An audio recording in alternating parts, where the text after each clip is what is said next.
Hello student, आज पुनः एक बार इनकम टैक्स लेकर आए हैं और आज पिछले वीडियो में मैंने income tax as a introduction with concept के रूप में हमने आपको डिस्कस किया था। आप 5 शीर्षकों की बात करें थे, अर्थात 5 शीर्षक को हम लोग एक एक करके देखेंगे। आज इनकम टैक्स का बहुत ही वाइटल टॉपिक है इनकम फ्रॉम सैलरी, अर्थात यह कहना बिल्कुल बेकार की बातें हैं कि इनकम फ्रॉम सैलरी का रिक्वायरमेंट बीकॉम के स्टूडेंट को होंगे या चार्टर अकाउंटेंट के या 12th स्ट्रीम के स्टूडेंट को, चाहे किसी को भी इसकी आवश्यकता हो, अर्थात उसकी आवश्यकताओं को हमारा वीडियो फुलफिल करेगा।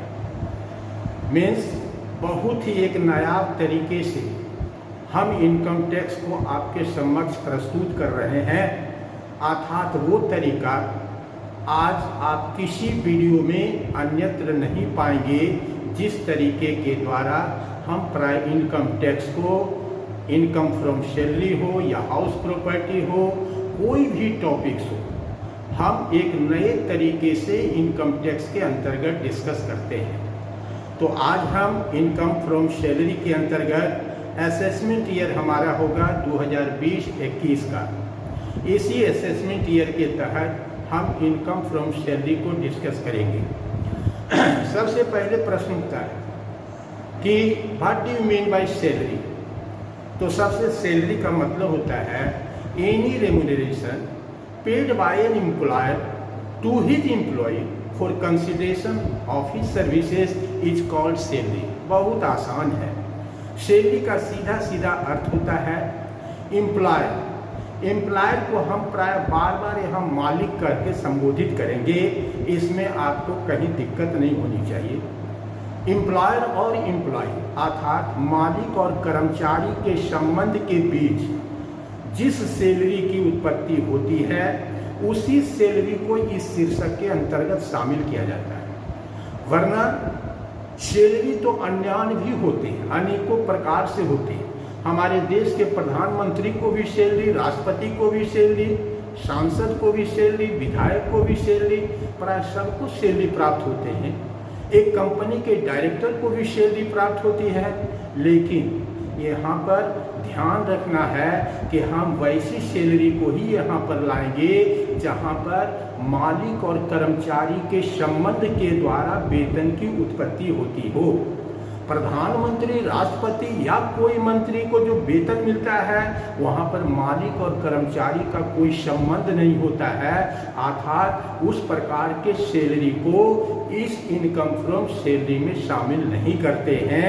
पहली बात जो इम्पोर्टेंट है, इसको ध्यान रखना चाहिए कि सैलरी यहाँ पर उसी को शामिल करेंगे जहाँ मालिक और कर्मचारी के संबंध के बीच कर्मचारी के द्वारा दिए गए सेवाओं के बदले में जो पारिश्रमिक हम देते हैं, उसे ही वेतन कहते हैं। तो पारिश्रमिक तो न केवल वेजेस के रूप, सैलरी के रूप में, बल्कि उसे वेजेस के रूप में, कमीशन के रूप में, बोनस के रूप में हम बहुत तरह से सैलरी को देते हैं। तो यहाँ पर सैलरी का बहुत ही विस्तृत अर्थ होता है। सैलरी का अर्थ न केवल सैलरी, बल्कि salary, commission, wages, all are salary, अर्थात यहाँ पर हम आपको कुछ लिख देते हैं। Salary, salary, wages, commission, fee, gratuity,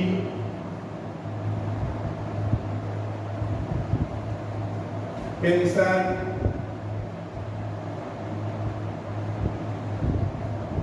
ETC।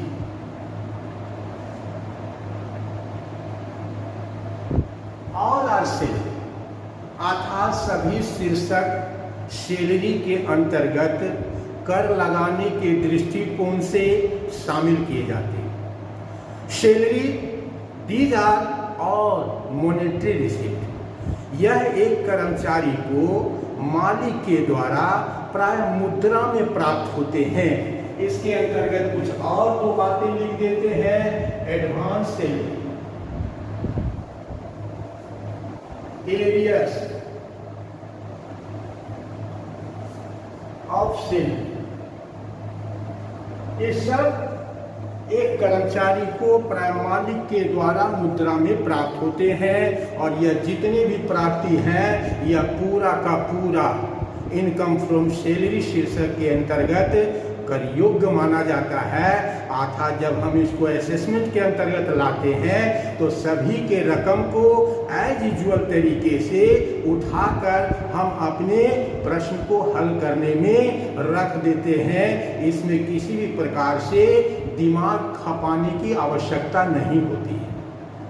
तो सैलरी का अर्थ बहुत ही विस्तृत होता है कि किस प्रकार के सैलरी को वेतन शीर्षक के अंतर्गत शामिल किया जाए। तो first of all these are all monetary receipt, जिसे सैलरी शीर्षक के अंतर्गत कर योग्य लगाने के लिए, कर योग्य करने के लिए एज यूजुअल उसे उठाकर हम अपने कैलकुलेशंस में डाल देते हैं।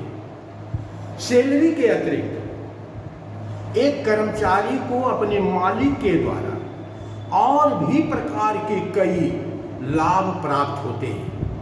अर्थात पर्सनल एडवांटेज, दैट मीन्स व्यक्तिगत लाभ प्राप्त होते हैं।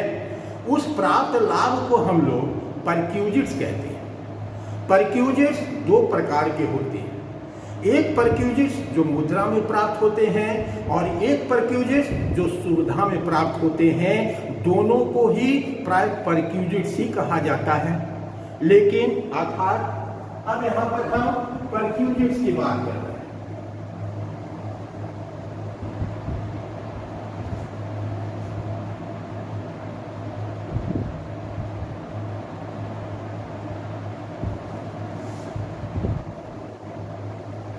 in cash, in facilities.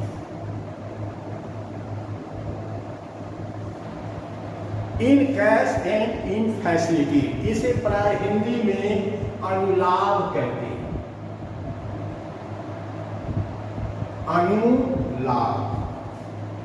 In cash अर्थात जो परक्यूजिट्स नगद के रूप में प्राप्त होते हैं उसे अलाउंसेस कहे जाते हैं।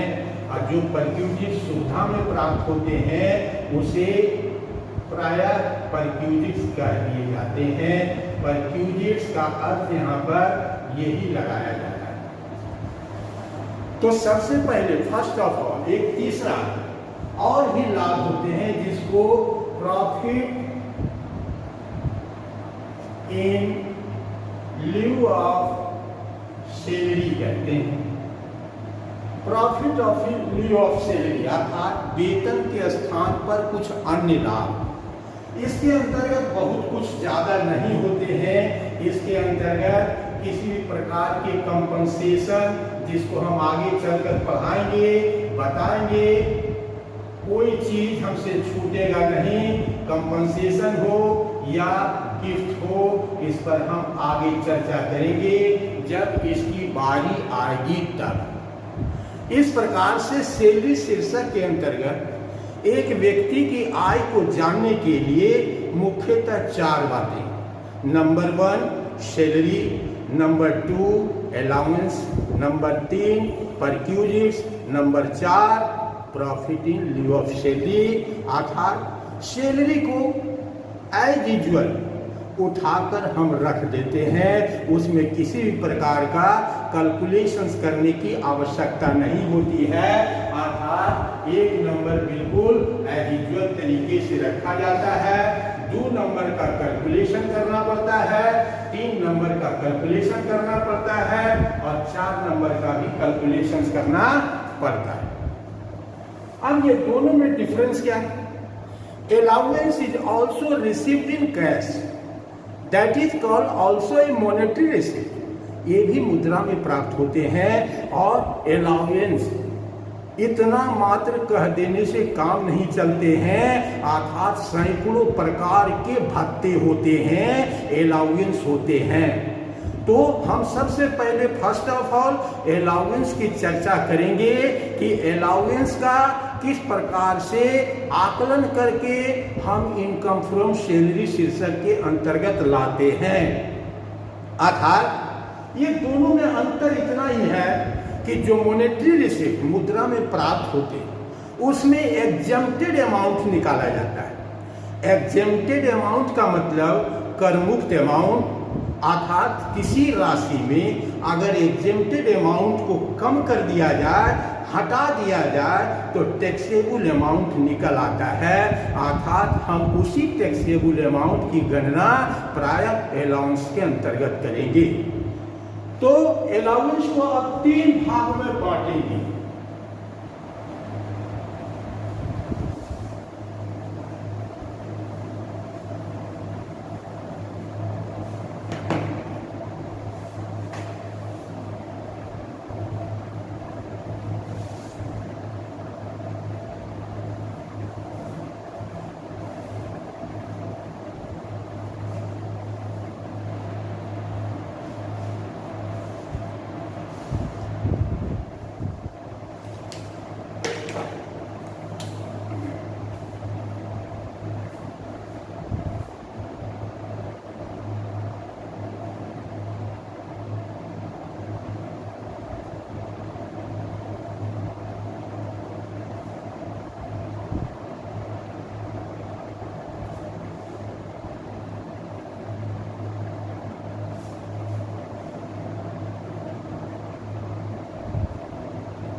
इस प्रकार अलाउंस को मुख्यतः 3 वर्गों में विभाजित करके हम लोग इसको समझेंगे।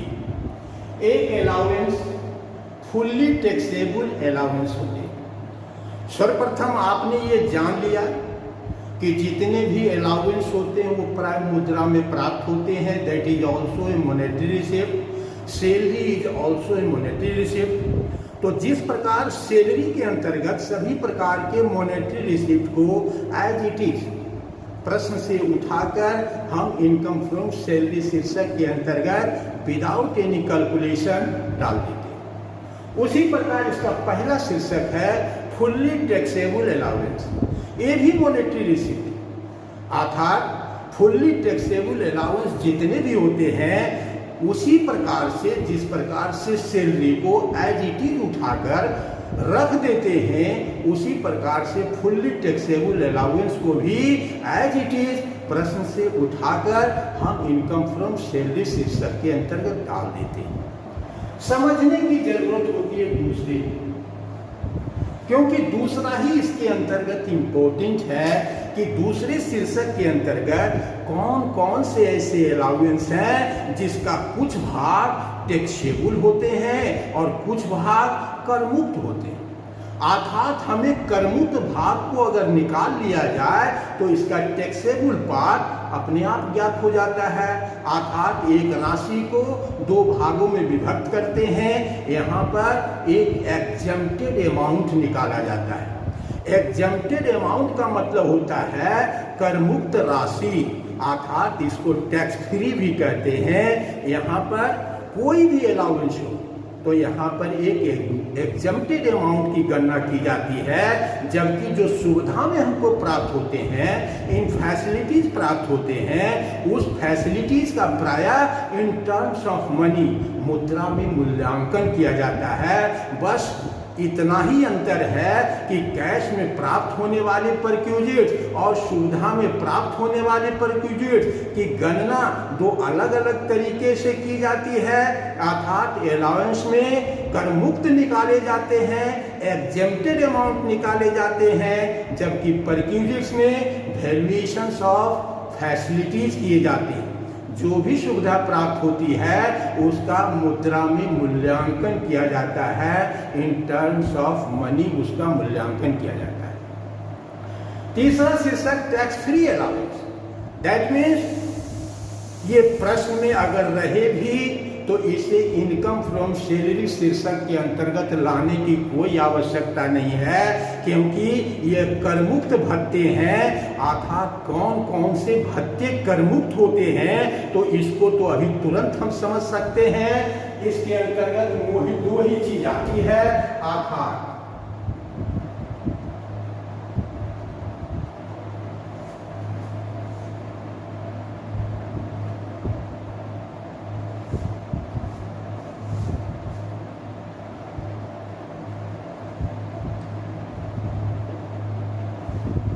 Foreign allowance and perquisite. अर्थात किसी कारणवश अगर आपको विदेश के अंतर्गत, विदेश में मीन्स आप इंडिया टू अदर कंट्री अगर ट्रेवल करते हैं और यह अलाउंस और परक्यूजिट्स की सुविधा उस विदेश में दी जाती है, तो विदेश में प्राप्त होने वाली चाहे अलाउंस के रूप में हो चाहे परक्यूजिट्स के रूप में हो, बिल्कुल टैक्स फ्री होती है, उस पर कोई टैक्स नहीं लगाया जाता है। अर्थात इसके अंतर्गत मात्र दो ही शीर्षक को ध्यान में रखना है, जो बहुत ही आसान है। जो सबसे कठिन है वह कठिन है दूसरा, that means partially taxable allowance. अर्थात इसमें हमको एक एग्जेम्प्टेड अमाउंट निकालना पड़ता है और प्राप्त अलाउंस में एग्जेम्प्टेड अमाउंट को घटाने के बाद जो शेष रह जाता है उसको इनकम फ्रॉम सैलरी शीर्षक के अंतर्गत कर योग्य किया जाता है। तो अब हम चर्चा करेंगे 2 नंबर पर, जिसको कहते हैं पार्शियली टैक्सेबल अलाउंस, क्योंकि fully taxable allowance as it is प्रश्न से उठाकर इनकम फ्रॉम सैलरी के अंतर्गत सीधे सीधे रख देना है, उसमें किसी भी प्रकार के अंतर और कैलकुलेशंस की जरूरत नहीं पड़ती है। तो छात्रगण बिल्कुल मेरी बातों को समझ गए होंगे। जो फुल्ली टैक्सेबल अलाउंस होते हैं बिल्कुल वेतन की तरह ही एज इट इज उठाकर उसे इनकम फ्रॉम सैलरी में रख दिया जाता है, और जो फॉरेन अलाउंस होते हैं वह तो बिल्कुल टैक्स फ्री होते हैं, उसे प्रश्न में ही छोड़ दिया जाए, उसे इनकम फ्रॉम सैलरी में लाने की आवश्यकता नहीं होती है। दूसरा बहुत ही समझने वाला चीज है पार्शियली टैक्सेबल अलाउंस, अर्थात इसमें एक एग्जेम्प्टेड अमाउंट निकालने की आवश्यकता है, तभी आपको पता चलेगा कि after that exempted amount, what amount will be taxable in the heads of income from salary। तो अब हम दूसरे पर की चर्चा करते हैं, जिसमें न जाने कितने अलाउंस हैं, एक एक करके सब चर्चा करते हैं। अब इसको यहां से हटा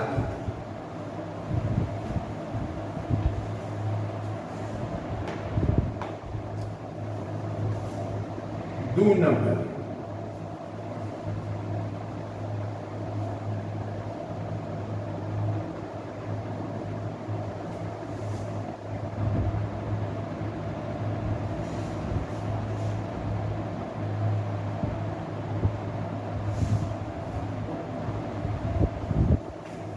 नंबर 1 हाउस रेंट अलाउंस। सबसे पहला बहुत ही most important house rent allowance, इसको बोलते मकान किराया भत्ता। प्राय मालिक अपने कर्मचारियों को मकान रूपी सुविधा प्रदान करना चाहता है। कभी कभी यह सेवा की शर्तों में शामिल होता है कि आपको नौकरी के स्थान पर रहने के लिए आवास दिया जाएगा, अगर आवास नहीं दे सके तो आपको मकान किराया भत्ता दिया जाएगा, ताकि बड़े बड़े शहरों में महंगे किराए को आप वहन कर सकें। तो house rent allowance is a substitute of rent free accommodation. That means अगर आपको रहने के लिए मैंने मकान नहीं दिया तो मैं आपको मकान किराया भत्ता दूंगा, ताकि बड़े शहरों में जो मकान संबंधी रहने के खर्च होते हैं वह ज़्यादा होते हैं, उसको कंपनसेट करने के लिए प्राय हाउस रेंट अलाउंस दिया जाता है। इसके पीछे की साइकोलॉजी और यही बातें होती हैं। हाउस रेंट अलाउंस बहुत से लोग इसको पढ़ाते हैं, बनाते हैं, किताबों में भी इसका उल्लेख है, लेकिन किताबों को पढ़कर भी शायद शिक्षकों को पढ़कर भी अच्छी तरह नहीं समझ सकते हैं। हमने इनकम टैक्स को प्रायः शब्दों के द्वारा व्यक्त करने का एक छोटा सा प्रयास किया है, और यह प्रयास प्रायः विद्यार्थियों में काफी चर्चित माना जाता है। काफी लोग इसकी प्रशंसा करते हैं कि सर आपका पढ़ाने का तरीका बिल्कुल ही दूसरों से अलग है। आप भी इस अलग रूपी स्वरूप को महसूस करेंगे। अगर आपको महसूस हुआ तो हमारी वीडियो को लाइक, शेयर और सब्सक्राइब यही तो मांगते हैं, दूसरा आपसे रुपया पैसा तो मांगते नहीं है। तो आइए, हाउस रेंट अलाउंस, इसकी गणना करने के लिए फर्स्ट ऑफ ऑल 4 विकल्प निकाले जाते हैं। नंबर पहला विकल्प मीन्स राशि के 4 विकल्प निकालते हैं। House rent allowance received, house rent allowance received, that means आपने कुल कितना मकान किराया भत्ता एज एन अमाउंट के रूप में प्राप्त किए हैं, उस अमाउंट को यहां पर रख दीजिए। Number 2, excess of rent paid over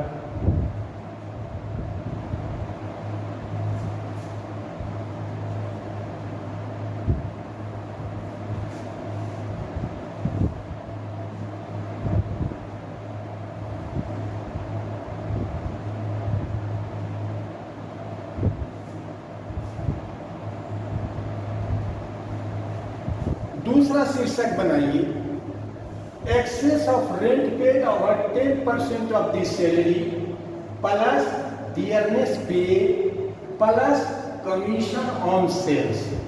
अर्थात आप अपने बेसिक सैलरी में, एक बेसिक सैलरी होती है, इसके अतिरिक्त हम अनेकों प्रकार की सुविधाएं, भत्ते, मुद्रा में, सुविधा में मालिक के द्वारा कर्मचारी को दिए जाते हैं।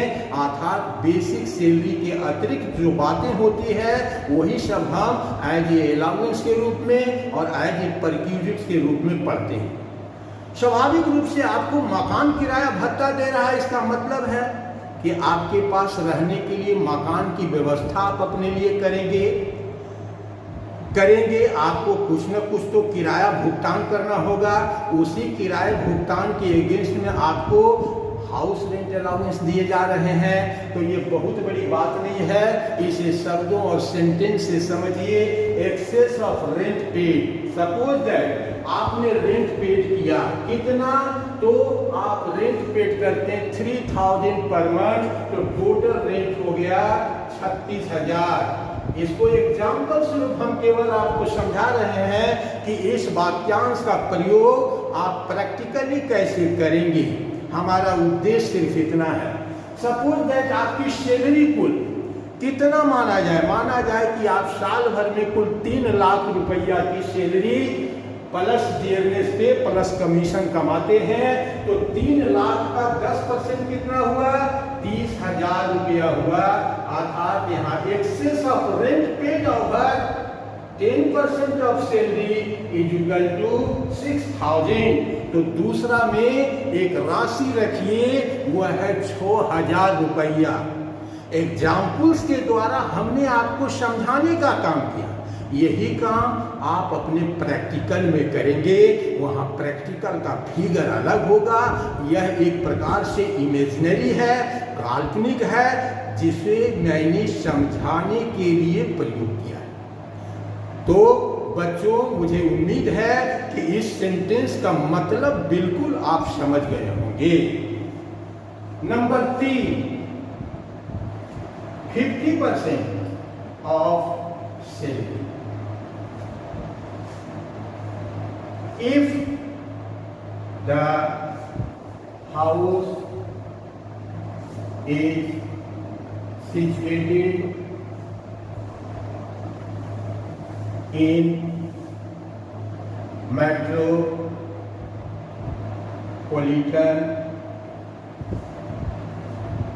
town. तीसरे का मतलब क्या है?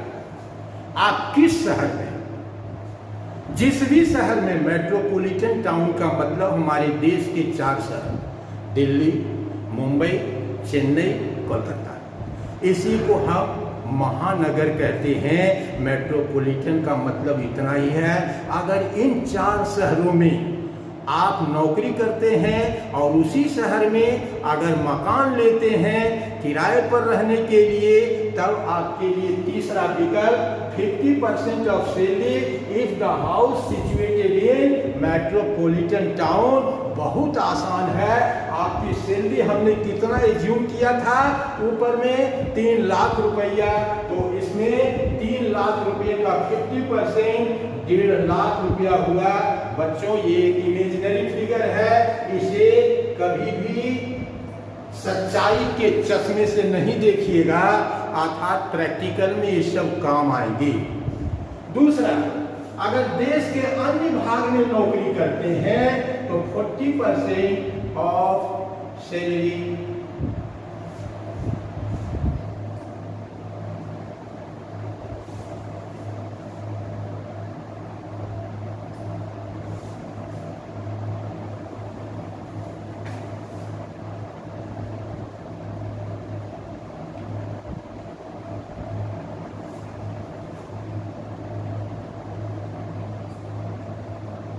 provincial town. 40% of salary if house situated in provincial town. अर्थात उस 4 महानगर को छोड़कर देश के जितने भी शहर हैं सब प्रोविंशियल टाउन कहे जाते हैं। अगर इस प्रोविंशियल टाउन में आप जॉब करते हैं, नौकरी करते हैं, तो आपका वेतन का 40% लिया जाएगा। अगर 3 लाख रुपया आपका वेतन था एज एन एग्जाम्पल के रूप में, तो 3 चौका 12, दैट मीन्स 1,20,000 रुपया इसके अंतर्गत रखे जाएंगे। ये 4 विकल्प पहले आपको सामने में लाकर रखना होगा, जो बहुत ही मुश्किल का काम नहीं है। अब इसके अंतर्गत चुनना है, ऊपर से थोड़ा सा हटा देते हैं समझने के लिए।